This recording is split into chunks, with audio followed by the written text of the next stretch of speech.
بدأت مباراة المغرب مع فرنسا، وإن شاء الله تفوز المغرب على فرنسا، وكلنا نشجع من؟ المغرب. كلنا المغرب، وحتفوز المغرب بإذن الله. اليوم صلينا مغرب 3 مرات، صلينا مغرب جماعة، وعندنا صلينا مغرب ما نفذ، وعايزين نصلي على المغرب بعد ما يفوز المباراة، وإن شاء الله الكأس المال المغرب. كلنا المغرب.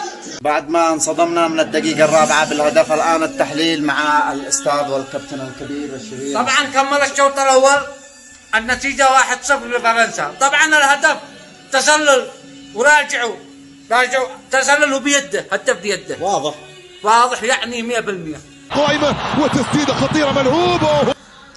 أما بالنسبة اللعبة كلها لمن؟ اللعبة لمن؟ المغرب. اللعبة للمغرب، لأسود الأطلس، اللعب مغربي. وإن شاء الله الشوط الثاني النتيجة 3-0 للمغرب بإذن الله. والهدف طبعا يحذفوه. ها؟ الهدف حيحذفوه. الهدف 3-1 صح، 3-1 الشوط الثاني، لأن اللعب كله للمغرب. جاتك يا زياش في القائمة الأول، وزازت صعبة جول. في القايب بس حيعوضوا في الشوط الثاني، وحتشوفوا بأنفسكم وحتتابعوا النتيجة وكيف المغرب حيفوزوا على فرنسا، وحيدسعوا وحيبكوا نفس ما بكوا كريستيانو والبرتغال، وبكوا انجلترا، وبكوا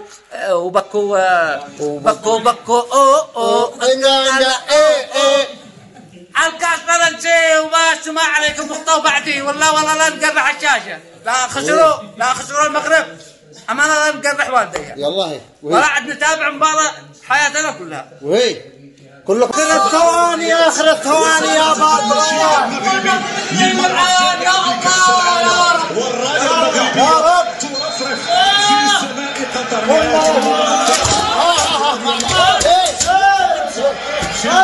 النهائي.